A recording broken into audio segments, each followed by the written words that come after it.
Hello again.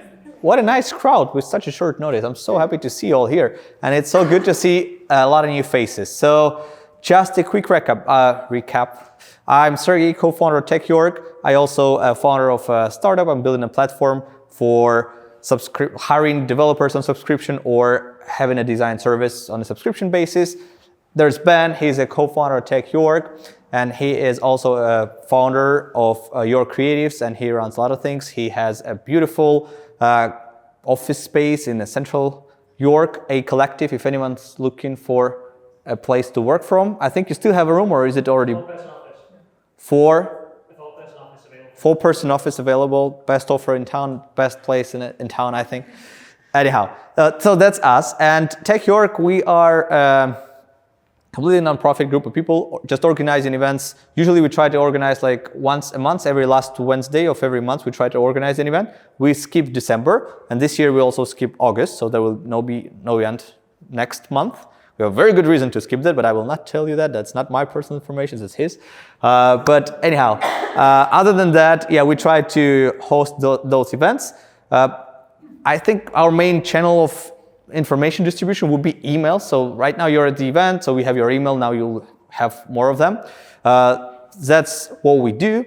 And today, I'm very happy that we finally have this event, because at the very first event of TechYork, it was in October 22, we polled the people, we asked them like, hey, what are the challenges of tech community in York and the region? What are the good things about it? And we collected some information. And one of the top challenges, top requests from the audience was that we would love that tech communities collaborate more with each other, so that there is some synergy going on.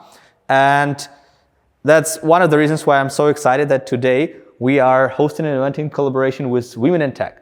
And with no further ado, I would like to ask Ashley, a co-founder of Women in Tech and also a leader in quality assurance for tech products, to take the stage and tell us about Women in Tech in York, so everyone knows more. Thank you so much, Ashley. Please. Thank you for that lovely introduction. Hello, everybody. I am really excited to be here tonight at TechYork. It's the first time I've been, and you're such a friendly crowd, so it's really nice to be here with all of you. As I say, I am Ashley Smith, co-founder of Women in Tech York. But before I start talking about us as Women in Tech York, I'm going to talk a little bit about me so we can get to know each other. So yes, there's me, Ashley Smith, as I say. If you like what I have to say tonight, you can follow me on LinkedIn under Ashley Smith Tests, because that is what I do. My day job is an automation engineer and Circle Squad lead at BJSS. That means my job has two parts to it. I am contracted out working with the NHS at the moment, to make sure that their test processes are as good as they can be. We're doing lots of automation, we're saving them money, we're making things faster, and it's all just better all around. I'm also, as I say, a circle lead for our York office, which basically just means I have a pastoral part of my job as well. I look after about 25 people, make sure they feel supported, looked after at work, and that they think that BJSS is a great place to work. I wouldn't be here without BJSS, so I have to do my little spiel. We're a technology consultancy. We've got our head office based out of Leeds. We work with clients as an end-to-end delivery partner, looking at strategy, design, delivery, managed services, all sorts of things to get them to achieve their goals. We have technology expertise in AI, data, software engineering, cloud, platform, and cybersecurity. Thank you, Donna, from our leadership team for writing that for me. I did not write that myself because I wouldn't have remembered it all. But if you'd like to know more about what we do, either as a consultancy or about coming to work for us, please come and talk to me. I paid my wedding caterers with the money from my last recruitment, and now the venue won't paying, so please come and talk to me. I've also got, it's funny we talk about synergy with meetups. I'm also an organiser at Ministry of Testing York. We hold, and as I knew, wherever Anu is. Yeah, there's Anu. We hold bi-monthly events alternating with Leeds where we talk all about testing. We're planning our next one in August. It's going to be a lot of fun. It's really nice just to get a community of testers together. And then finally, last thing on my slide, the thing I'm here to talk about tonight, Women in Tech York. So let's tell you some very basics about Women in Tech York. But before I do, who here has been to a Women in Tech York event? Just by show of hands. A few. cool. Okay, those who haven't been, who's heard of it? Oh, yay, cool, right, that's most of you, you've heard of it. Cool, right, I'll get back to my sales pitch then. So, we are a free monthly event. We run on the second Thursday of every month. We're in the evening. We find that works better for our community. You don't have to take time out of your job. And the most important thing, we are open to everybody. Despite the name, you don't need to be a woman. You don't even need to be in tech to get something out of the events. We want to create a space that's accessible and friendly to everybody, no matter their experience level, because we really believe there's always something to learn. We discuss a wide range of topics, including techie topics such as AI and how we're using it in our day jobs, advances in health tech, and we're planning something about UI and UX to come very soon. We also discuss topics that affect us as women, gender minorities, and allies working in tech. For example, we've discussed things like menopause, we've discussed returning to work as a new mother, and we've discussed things like imposter syndrome. And as if that's not enough, we discuss things like career development, mental health, a whole broad range of topics to support you in your techie jobs. So plenty of reasons to come along. We've got a few goals at Women in Tech. When we started up, we decided that we wanted to have goals to make sure we had clear aims. So first up is recognizing that an imbalance exists in the tech and create a space where we can talk about that. We want to welcome absolutely everybody, as I've said, and create a warm and friendly atmosphere. We really believe that you can't celebrate diversity if you're only welcoming certain groups. And we want to keep our community engaged and coming along to the events. I think it's hard to know if we're addressing an imbalance, to be honest, but I feel that we are welcoming everybody and engaging the community. And I have a few little quotes from what our community say to sort of evidence what I've been saying. These are just things they put up on LinkedIn. Not all of these were prompted. This was stuff they just said about us, and I just saved my favorites, obviously. So yeah, you can see people talking about it's a supportive group, it's really friendly. We get that a lot. We get friendly is often a word people use to describe us. Feeling energized, and I really love this one from Deepa about a community that accepts and nurtures diverse talent. They really mean a lot, all these quotes, and I think it does show that we're trying, we're putting a lot of effort. We have really put in the effort to make sure people feel welcome, engaged. We have a whole team of people doing a lot of work to make sure people want to be at our events. So now I've told you about that, I'm going to tell you a bit about why we actually exist. Pure laziness. So when we were when we founded 6 years ago, myself and Rebecca Rafferty, she was a developer at the time, we were going to a lot of Women in Tech events. We were going to conferences in London. We were off to Leeds every other week. And we were bored of the travel, basically. We thought, wouldn't it be great to just do this and not have a 2-hour train ride, or just be able to go home in 20 minutes and it's all fine. So we thought, hey, let's start this up in York. Maybe there's a gap in the market. Maybe people will want to come along. Our first event was in a tiny little pub, and we packed out the room. The room was unpleasantly warm with how many people showed up. We had to change venue on our second event because we'd filled it and it wasn't going to work anymore. So there was clearly a massive demand in York for these events. Clearly a lot of people not wanting to go to Leeds. And we really wanted to build a community around us. We wanted to make sure that people had those connections within York. People sometimes forget that York is a bit of a tech hub just by itself. And not all of us want to go to Leeds or even Manchester. So yeah, we feel we've built a community which we really love. And lastly, sometimes it still sucks to be a woman in tech. I've been doing this sort of tech jobs for about 12 years now. I'm just going to tell you about some of my experiences. I am often the only woman in the room. Until very recently, I was the only woman on my team, which meant I've been by myself for about 2 years. People are often surprised at interview when I turned up. I've had people say, oh, it's interesting that you're a woman, which I guess it is. People have assumed I'm my own secretary when I answer the phone, which is, again, an interesting one when they ask to speak to Mr. Ashley Smith and I start talking like this. I also had one job. They asked if I would move my desk over to reception so that I could cover that, as well as being the lead test engineer on the project. So that was interesting because that was an open plan office, about 35 people in there. Everyone else was a man, but it clearly made sense to move the lead tester to cover reception. That clearly sensible decision. And the most blatant one I've had in my career was being told, there's no point offering you training, you'll be leaving to have babies soon. And as a woman with fertility issues, that one stung. And even though I responded to that, trying to be quite reasonable and sort of like, no, please give me the training, I said, well, actually, myself and my partner are looking at adoption and he's going to be the primary caregiver, so don't worry about that, that's fine. They were just like, I don't see how that's going to work. No training. Okay, fair enough. Not fair enough at all. So yeah, there is still a need for these communities, a need for us to talk about these things, because yes, sometimes it still sucks to be a woman in tech. What I'm going to do now is give you a little a taste of a longer talk I gave last year on likability bias. Does anybody here know what likability bias is? Oh, I've got nods, I've got shakes of the head. Okay, cool, right, let's jump straight in. Let's explain what this is. I'm going to read this out because I think it's ridiculous. So, likability bias is when we expect men to be more assertive, so when they lead, it feels natural. We expect women, to kick the chair, to be kind and communal, so when they assert themselves, we like them less.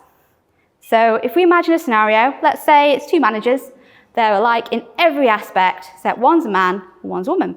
They're both asserting themselves because they're managers, and they have to be. Sometimes people need to be told, get your shit together and do stuff. We're fine with the man doing it, generally, because it feels natural. And yet some people experience likability bias when the woman does it, and we won't like her as much. They're paying a social penalty because they're not as likable. Yeah, sorry, I'm just listening to the people breathe in like, okay. So yeah, when I heard this definition, I heard it about 2 years ago, actually as part of my training with BJSS. So I'm an interviewer, and anyone who interviews has to go through a lot of training about biases, the things we need to look out for within ourselves. And as part of that training, I learned about likability bias. And suddenly it made incidents in the past start to make sense. I'm a very confident person, and I can be assertive and direct to try and get the job done. It's what I'd seen my male colleagues doing. I remember a few years ago, there was a male colleague I really respected because everyone liked him. He got stuff done, he got respect, and he was absolutely smashing it. I was like, right, what do I do? He's like, just be assertive, be clear, you'll get results. I did not get the same results as he did.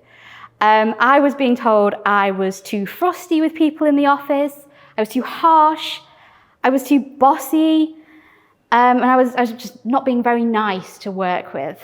And I found these statements really hard to reconcile with myself as a person. I mean, the last slide was a cartoon owl. Like, that's ridiculously cutesy. That doesn't feel like someone who's hard to get along with, who's being bossy, who's being harsh on people. But it definitely seems to me that trying to be clear and direct in the same way my male colleagues were wasn't getting me where I needed to be. But then I thought about it and I was like, okay, do we need to be liked at work? Or do we just do our jobs well?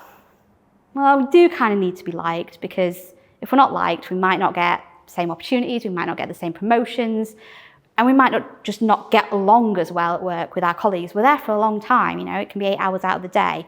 So you kind of want to get along. So what I started doing was overcompensating with niceness all the time. So that if I was being assertive, I could then balance it out with being really sweetness and light at people, and smiley little faces in emails, asking really nicely, like, oh, let's all commit to the sprint, and just generally being everybody's little cheerleader. However, there's yet another catch to this. Because if a woman is well-liked, she can be seen as less competent, which really is a very damned if you do, damned if you don't scenario. And it leads you to this sort of scenario where you can be likable, but then you're not competent. or you can be competent, but not likable. As soon as I thought about this definition, as soon as I learned about it, it became so obvious to me looking around my workplace. I could see women especially tying themselves in knots, trying to find the exact right balance. I talked the other day to someone, she's early in her career, she's only been in the industry about a year, and she was finding it so hard not to add extra little smileys into her emails to make people like her more. It doesn't have to be part of her job to do that. And yet it's something she was doing, and she was struggling with it enough to come and talk to me and see how I would deal with it. It's very much not fair. It's going to take a lot of societal change and work to recognize our own biases before we can start to see improvements across the board. But it's not all doom and gloom. This group here, can make a little change, and we can ripple that change out. So first thing to do is recognize this can happen to anybody. We've all got biases. I'm so thankful for that interview training I had at BJSS, because it made me examine what I was doing, which was definitely displaying affinity bias. So what that is when I recognize that someone's like me, I will like them more. Maybe they've broken their wrist. Maybe they sit down in an interview and they start talking about 90s culture. They're wearing a jazzy dress, and they start talking about the books they've been reading at the weekend. And I think, yeah, that sounds great. That sounds like me. You must be great for your job. But not necessarily. I've got to really try and examine my own biases and take those out and away, and try and just focus on the people and their skills. You can acknowledge it when it happens, exactly like I've just said. You can say, okay, well, that could be a bit of affinity bias there. That could be a bit of likability bias there. It can happen to anybody because we're conditioned as a society to have these biases. They were evolutionarily beneficial, but now not so much. And then the final thing you can do is you can call it out if you're able to. So you could call it out to yourself. You could maybe call it out to a colleague that you think might have experienced some bias, or if you're comfortable, call it out to the room.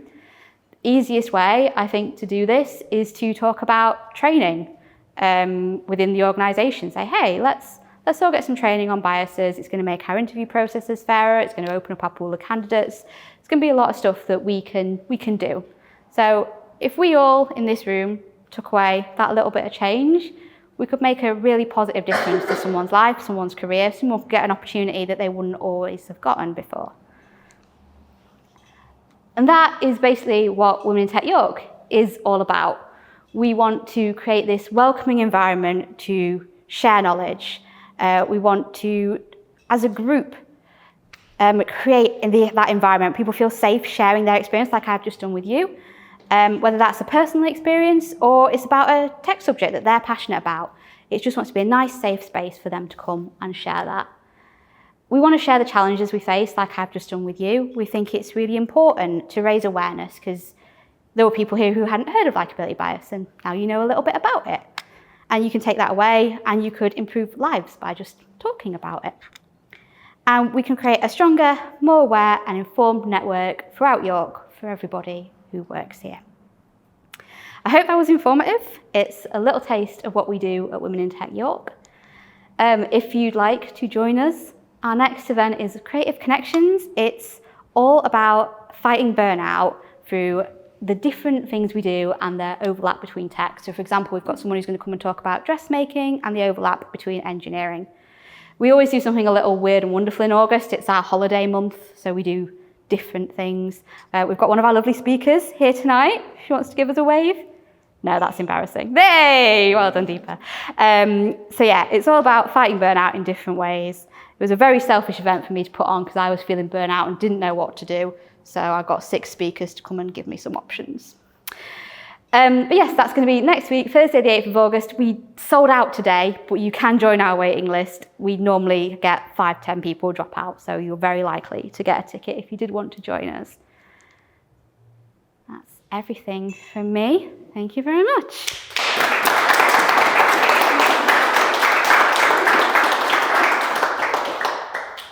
Got time for questions if anyone has any. I'm also going to just do that so that you can learn more about us via our various social media.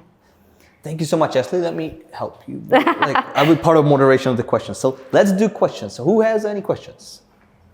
I will start. You have a question. Okay, then you can go ahead first. Reach out to us via email. We will send you a detailed email with our ambassador framework. There's loads and loads of ways you can get involved. That could just be coming along to an event. We only ask you to come to 3 events per year.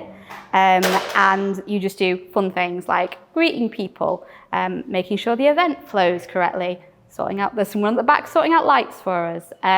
There's lots and lots of different ways you can get involved. You can also get more involved than that level, and you can help us decide on our event topics, talk about funding. There's a whole bunch of ways. Email, I will send you an email back with a lot of information.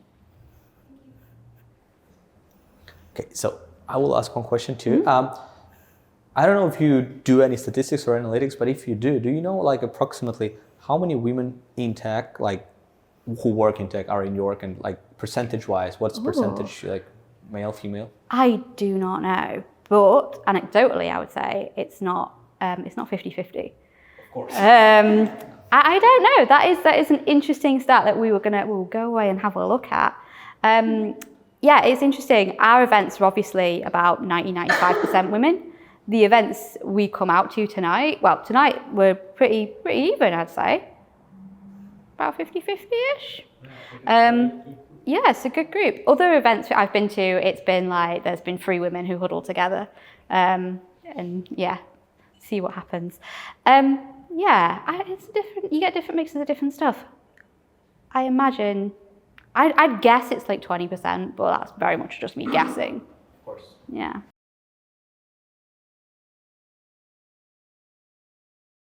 I mean, I think a lot of it is an education piece. I have seen some amazing statistics about mothers returning to work and how workplaces don't support mothers. I think it was something like 80% of women after having a baby left tech because they felt it was unsupportive, despite the fact that we should have flexible working. We should have working from home. We should have all these things that would help parents stay in tech. I think, yeah, there's an education piece. We're hoping that we could maybe do a campaign about paternity leave next year, because there was an amazing stat that said something like for every month that a father takes paternity leave, the income or earning potential for the mother increased by 7%. And for that family, that's got to make a massive difference. So yeah, education pieces definitely.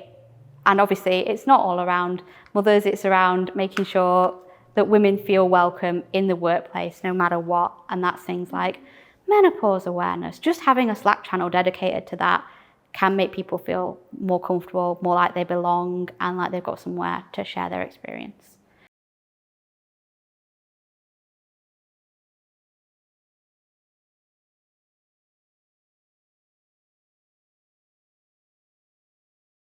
It is. I primarily get asked to talk about being a woman in tech. That is, the thing that annoys me most is I get asked to talk about being a mother, and they've not even checked to see if I am one. I have asked to talk. I was on a panel and they asked 2 women with fertility issues about being a mother, and it was embarrassing that happened. But yes, primarily I do get asked to talk about being a woman in tech. What I try to do is I talk about it because I love it. I love it, and I think it's really important to talk about. But then hopefully that gives me an in to talk about other things, to talk about testing, to talk about awareness of the mental health stuff that testers do, which is really interesting actually. Did you know that testers, when we do our ISTQB foundation course, which is the standard qualification that majority of testers do, they teach us and they mark us and exam us on how we talk to devs. We're taught how to interact with them. Devs aren't taught how to interact with us. But we've got to be like, got to be nice to the devs, make sure it's important. I think that's really interesting that that's the thing that happens. I really like talking about that. But yes, to your point, yes, we do need to talk about these things. But yeah, I have a friend who hates being asked to talk on women's panels because she loves DevOps and that's all she wants to talk about. But she does get it a lot. But hey, we'll take what we can get until we've got more even representation.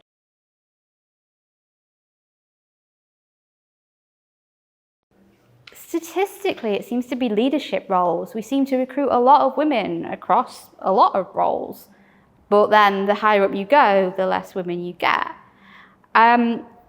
I think a lot of that is to do with the journey that we're on. When you're younger, maybe you're just a graduate and you're starting out, or maybe you're a career changer and you've got a lot of time to dedicate to your career and your passion and learn new things.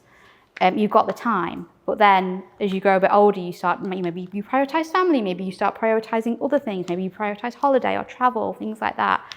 And I think when women are prioritizing those things, they're not given the same benefits that men are. I keep harping back to parents, despite not being a parent. I just know a lot of things about it because I've been to Parents in Tech York, and we've had a lot of speakers who talked about these great things. But yeah, there's something like when a man becomes a father, that's seen as, oh, yep, he's stable, he's going to be in this job for a while. Whereas a woman becoming a mother, it's, oh, she's going to be off doing the school run, she's going to be doing all these things. Even though statistically, it could just be equally as likely that that's what the father's going to be doing. There's all these sort of penalties. But I think when you start out in your career, it seems to be fairly even. I've seen it across devs. We seem to be getting a lot more female devs, especially as juniors coming in. But yeah, the higher you go and the longer you're in the career, it seems to be less.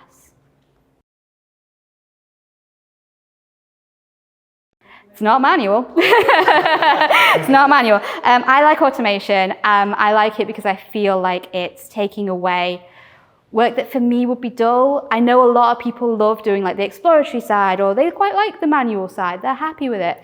For me, it's not the thing I enjoy. I like automating it, making it faster, making it speedier.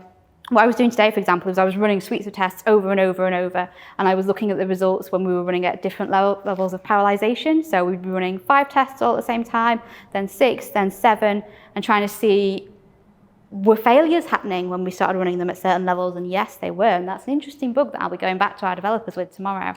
Yeah, once you get to level 7, you start getting more failures, and it's very interesting. But yes, automation is very much my passion.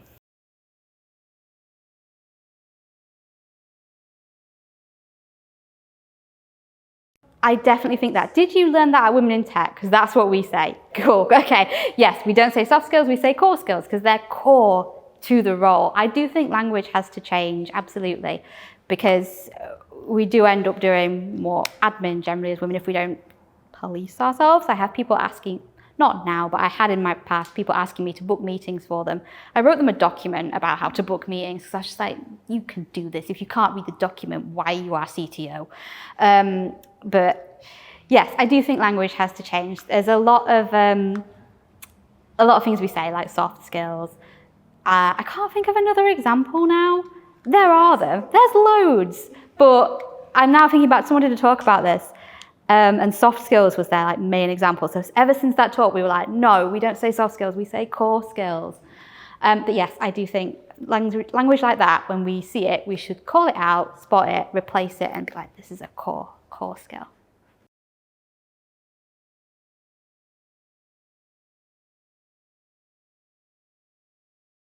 I try and find what fits for them.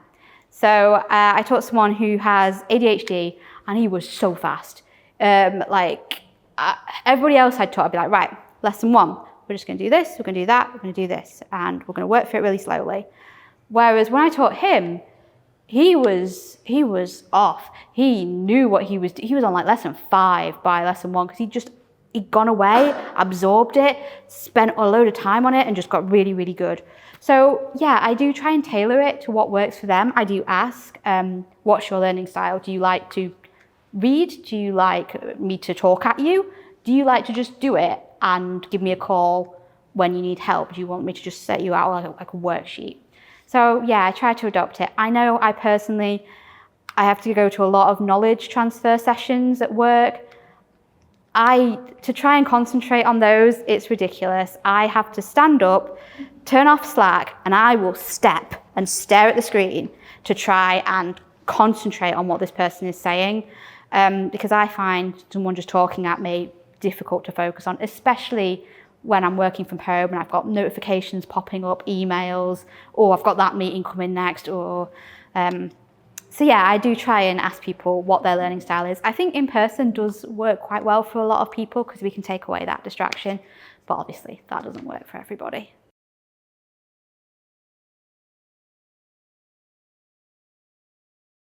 I think most people that I've taught, it could be because it's the content is automation and coding, they have preferred to have me demo it to them for like 10, 15 minutes, then go away and try it themselves for 20 minutes. I come back and I join them and say, hey, what did you do? How far did you get? Let's work on the next step together for 10 minutes. Then I'm going to go away, let you have a Google. I'll come back, see where you're at, and sort of just doing that over and over, just sort of saying like, right, I'll show you how to do it once. You're going to try now. I've found that the people I've taught have learned more through doing it themselves and making mistakes. I know I personally learn a lot more from my mistakes and from other people's mistakes, actually watching, pairing with other people and seeing what mistakes they would make and how they think it through in their brain. Yeah, that really helps me. All right. I also have a question I really want to ask you. I want to hear your opinion about it. And it's going to be a bit longer one before that. I just wanted to ask the audience, do we have any people who are involved in the hiring process, like, I don't know, maybe like founders in leadership, or you're interviewing people when you, anyone? Okay, we have quite a bunch. So back in 2019, I met a founder of a pretty big company. It was like about $15 billion company. And they are doing a product for basically compensation plan, like designing, managing, and running it. And their clients are a lot of Fortune 500 companies and a lot of growing startups, right? And they have the numbers, right? And he was just making this speech back in 2019, and he was telling like, yeah, like this is a real thing. The inequality is a real thing, and we have the data, so we kind of see what's the difference, like the pay gap, the bonus gap, all kinds of stuff. And what he also said, that we also see a lot of compensation plans that are based on performance. And we see a lot of cases that women have better performance and less pay. And at the same time, so they figured out, okay, we have this data. I mean, those companies are stupid, they're doing this, but we want to be smart, we want to hire more women. And then they looked at the statistics of the hiring process, and they saw that when they have a job description, a man would apply if they only fit like 30% of it, and women apply only if they have like 70 or like 75% fit. So what they did, they decided like, okay, for the roles that we really care and they're like high performance, we would just artificially make job description look way sort of less whatever, so more women apply. And it worked for them. They were able to hire more women because of that sort of trick. So I don't know, my question is like, what do you think about that trick, or is it a strategy? Is there a better way to do that? Like, how do we encourage that? I mean, did it work? Did they get more women in? He said yes. And were they good quality candidates? Like from what he was saying, he was like happy with the adjustments they made, and they were happy with more women, and they were performing well.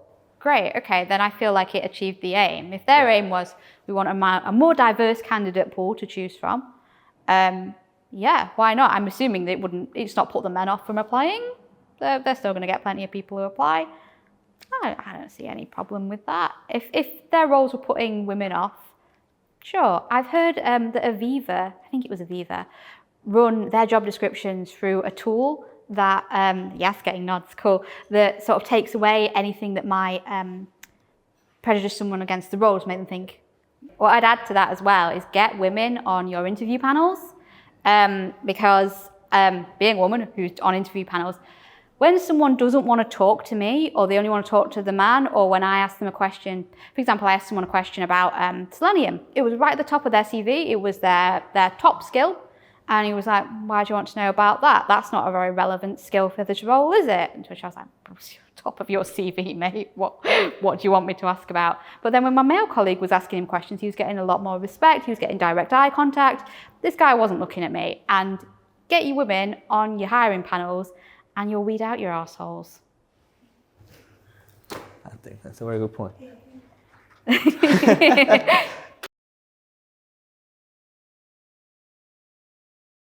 Okay, so I get a lot of CVs from people because one thing I do to try and help the community is I do CV reviews for free just because I want people to get involved. What I have noticed is candidates writing their CV with the AI. And because of my work with Women in Tech, our social media is initially written with AI, then we take what it's written and we make it sound nicer and friendlier and just more like us. Because we're busy, we can't be writing all that social media ourselves, we don't have time. So yeah, now in CVs, I feel like I can spot AI. And what I am now doing with candidates who send their CVs to me is checking it to see if it has been written by AI. And it would put me off, to be honest, from a candidate perspective. I would sort of think, well, maybe they've just used it as a tool, but when that's their personal statement particularly, I feel that it puts me off. Using AI to sift candidates as well, I am not informed enough to know how I feel about it, but it gives me an initial reaction just from studies I've seen at places where, I mean, we're talking a few years ago now, but they were filtering out women because they looked at their pool of engineers that they had and their CVs, and they tried to match, being like, well, these are clearly the engineers that we want because they're who we've hired. And obviously women weren't matching in the same way. I think there is a danger with AI because humans have biases unless we've tried to educate ourselves on them, and we can build those same biases into our AI if we're not careful. I do think AI is a great tool, but I think it should be used in conjunction with us. For sure. That's such a good point. Alrighty. I think with that, let's give a huge round of applause to Ashley.